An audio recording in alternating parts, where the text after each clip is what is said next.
உலகளாவிய எண்ணெய் மற்றும் எரிவாயு விநியோகத்தில் மிக முக்கிய புள்ளியாக கருதப்படும் ஹோர்முஸ் நீரிணையின் ஆதிக்கம் எதிர்வரும் காலங்களில் குறையக்கூடும் என அமெரிக்க எரிசக்தி செயலாளர் கிறிஸ் ரைட் தெரிவித்துள்ளார்.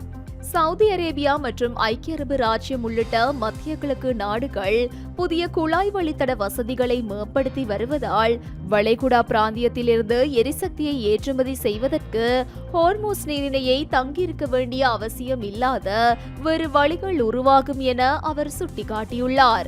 இது குறித்து ஊடகங்களுக்கு கருத்து தெரிவித்த அவர், ஹோர்முஸ் நீரிணையின் புவிசார் அரசியல் முக்கியத்துவம் குறைவதை நாம் காண்போம் என்று நான் நினைக்கிறேன். ஆனால் அந்த நாடுகளின் எரிசக்தி உற்பத்தி திறன் மற்றும் விநியோகத்தின் முக்கியத்துவம் ஒருபோதும் குறையாது என அவர் குறிப்பிட்டுள்ளார்.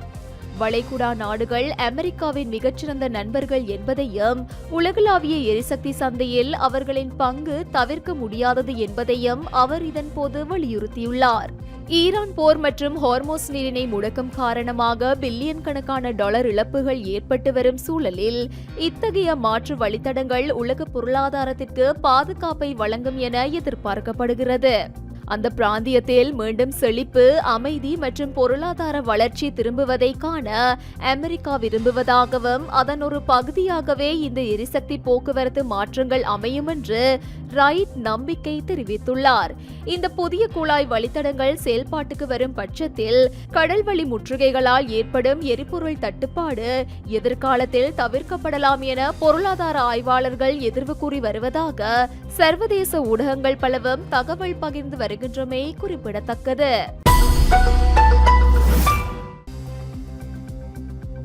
காங்கோ குடியரசில் எபோலா வைரஸ் நோய் தீவிரமாக பரவி வருவதாக ஆபிரிக்க சுகாதார பிரிவினர் தெரிவித்துள்ளதாக சர்வதேச ஊடகங்கள் செய்தி வெளியிட்டுள்ளன.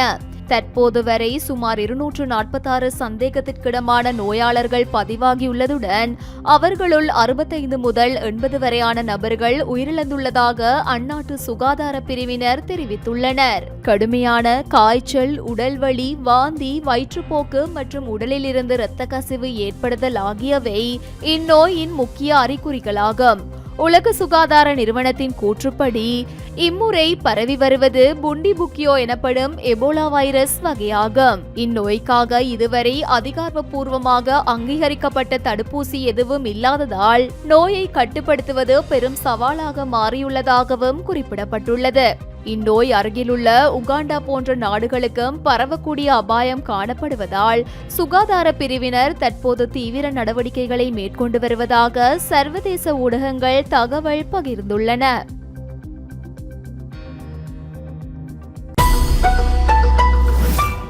அமெரிக்க ஜனாதிபதி டொனால்ட் ட்ரம்ப் மற்றும் சீன ஜனாதிபதி ஜின்பிங் ஆகியோருக்கு இடையிலான 2 நாள் உயர்மட்ட உச்சி மாநாடு பீஜிங்கில் நிறைவடைந்தது.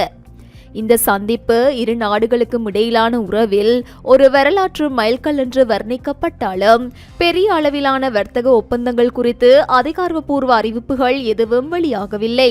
இந்நிலையில் பீஜிங்கிலிருந்து புறப்படும் போது செய்தியாளர்களிடம் பேசிய ஜனாதிபதி ட்ரம்ப் இந்த பேச்சுவார்த்தை மிகவும் வெற்றிகரமாக அமைந்ததாகவும் இரு நாடுகளுக்கும் சாதகமான பல ஒப்பந்தங்கள் எட்டப்பட்டுள்ளதாகவும் குறிப்பிட்டார். இருப்பினும் சீனா தரப்பில் இது குறித்து விரிவான விளக்கங்கள் ஏதும் அளிக்கப்படவில்லை.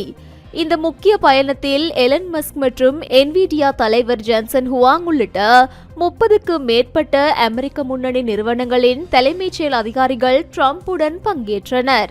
குறிப்பாக கடந்த 10 ஆண்டுகளில் இல்லாத வகையில் அமெரிக்காவின் போயிங் நிறுவனத்திடமிருந்து 200 விமானங்களை வாங்க சீனா ஒப்புக்கொண்டுள்ளதாக ட்ரம்ப் தெரிவித்துள்ளார்.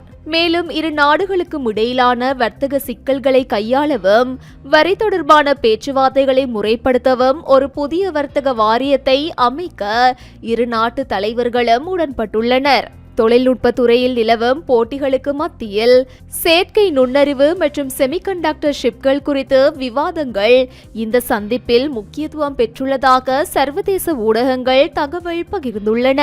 அதேபோல் ஈரான் போர் காரணமாக ஹோர்முஸ் நீரிணையில் எட்டப்பட்டுள்ள பதற்றத்தை தணிக்க சீனா தனது செல்வாக்கை பயன்படுத்த வேண்டும் என அமெரிக்கா கோரிக்கை விடுத்துள்ளது.